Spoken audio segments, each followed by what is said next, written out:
It must be vlog time. I have my orange shirt on. So yeah, I'm doing a vlog today. Haven't done a proper vlog in a while. I've done a couple of videos, you know, about other things, but I'm gonna do a proper vlog today. I haven't done one in a while. If I don't knock the camera over, I'll do a proper vlog. So it's no secret that I have had a rough time, but I'm not really going to talk about all that today. God's blessing me every day. He's helping me every day.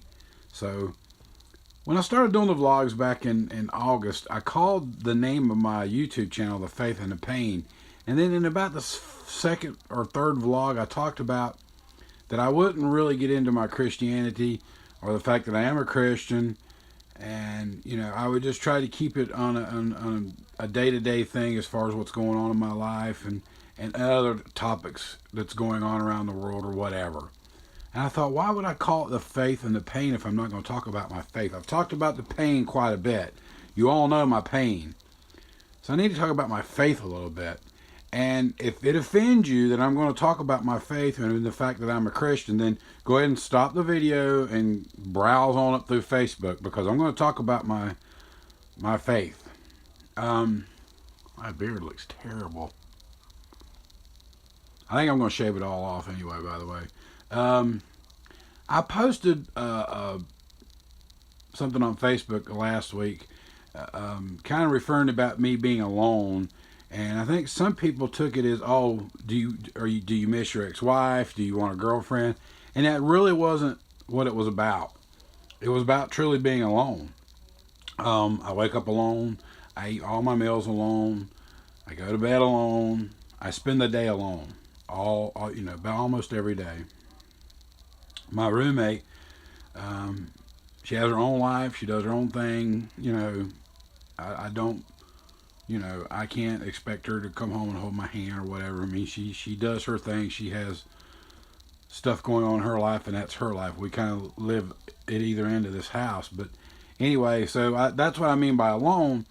And it gets depressing to be alone. They say, well, I'm alone at home during the day. And then my husband or my wife comes home. Well, somebody comes home to you. You spend the weekend together. You go out to eat together, whatever. But being alone, being truly alone, is tough. It's hard on you. When you don't have that springboard that you can say, hey, this happened today or whatever, to tell somebody your problems or your joy.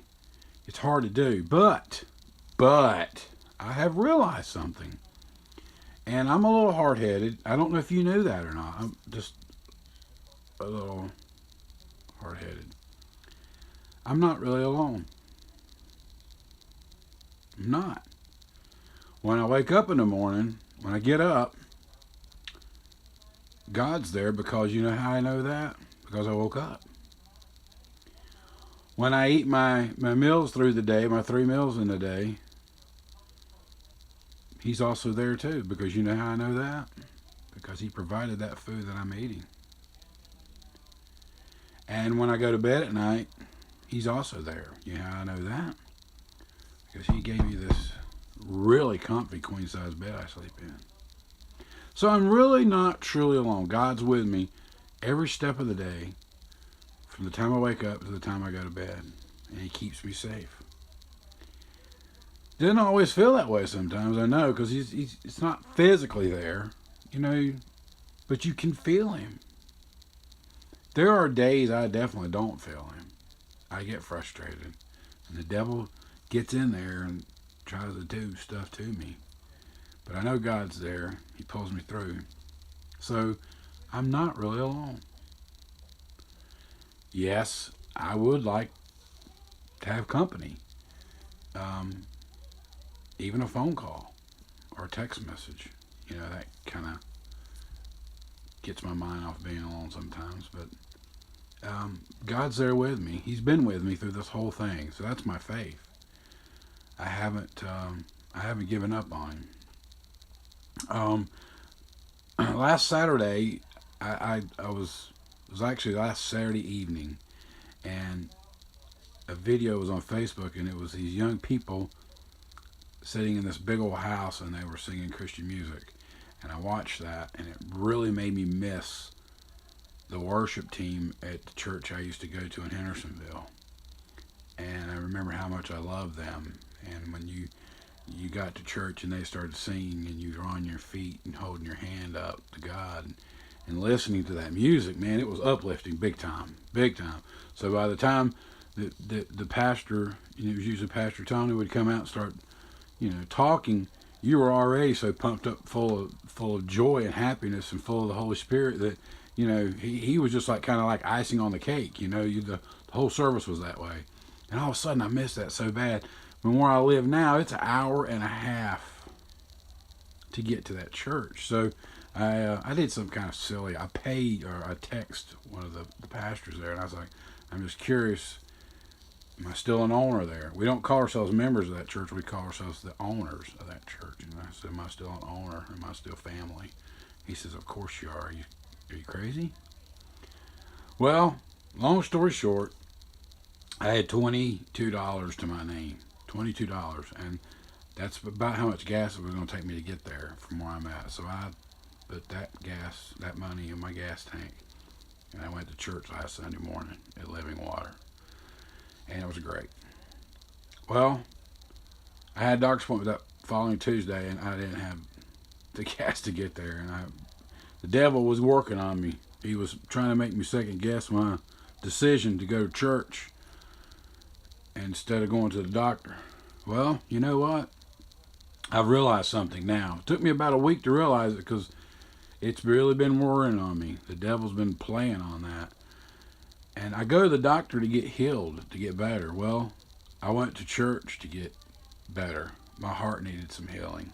So I now know I did make the right decision because I'm going to the doctor this Monday. Thank God. So going to church last week was definitely a good decision. I needed that for my heart. I needed that healing in my heart. I needed that. So I'm not going to second guess that decision anymore because I made the right decision. So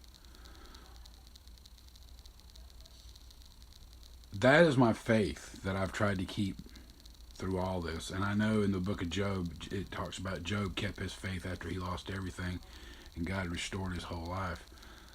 I'm hoping someday that God restores me back to, I don't think he's going to put my foot back together.